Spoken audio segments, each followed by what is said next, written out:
রমজানে ইফতার শুধু পেট ভরানোর জন্য না, ইফতার হওয়া উচিত শরীরের যত্ন। তাই আজ আমি অনেক ভেবে কয়েকটা ফল মিলিয়ে ইফতারের জন্য একটা চাট বানিয়েছি।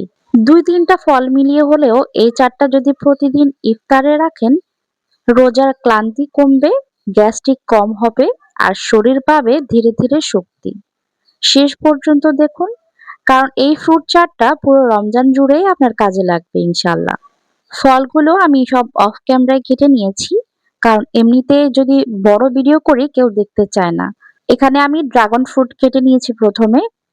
যেহেতু ড্রাগন ফ্রুটটা একটু পানসে হয়, সেক্ষেত্রে এটা খাওয়া যায়। চাটের মধ্যে খেলে খুব বেশি ভালো লাগে। সবগুলো ফল 1/3 কাপ করে দিয়ে দিচ্ছি। এখানে আনার দিয়েছি 1/3 কাপ।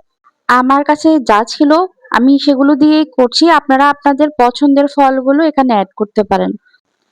1/3 কাপ মালটা দিয়ে দিয়েছি। আর আপনারা এখানে মালটার পরিবর্তে কমলাও দিতে পারবেন। আপেল দিয়ে দিচ্ছি। আপেলটা একটু পরিমাণে বেশি দিচ্ছি, কারণ এটা খেতে ভালো লাগবে এই চাটের সাথে।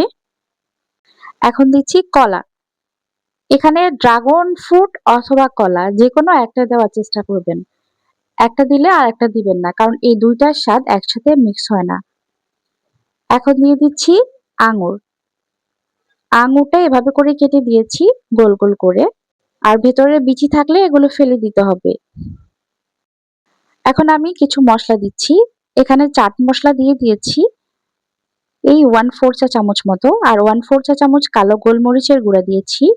সাদা গোলমরিচের গুঁড়াও দেওয়া যাবে। চিলি ফ্লেক্স দিয়ে দিচ্ছি আমার স্বাদ মতো।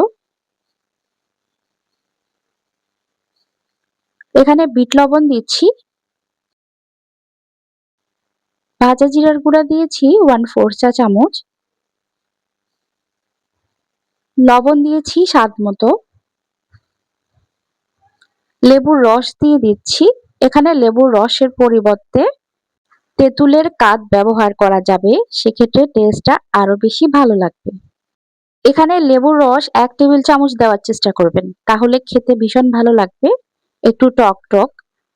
আর যদি আপনারা আলাদা করে মিষ্টি দিতে চান দিতে পারেন চিনি। চিনি দিলে তো আর এটা হেলদি থাকবে না, তাই আমি চিনি ব্যবহার করিনি। ফলের নিজস্ব একটা মিষ্টি আছে, এতে করে ব্যালেন্স করে নিবে।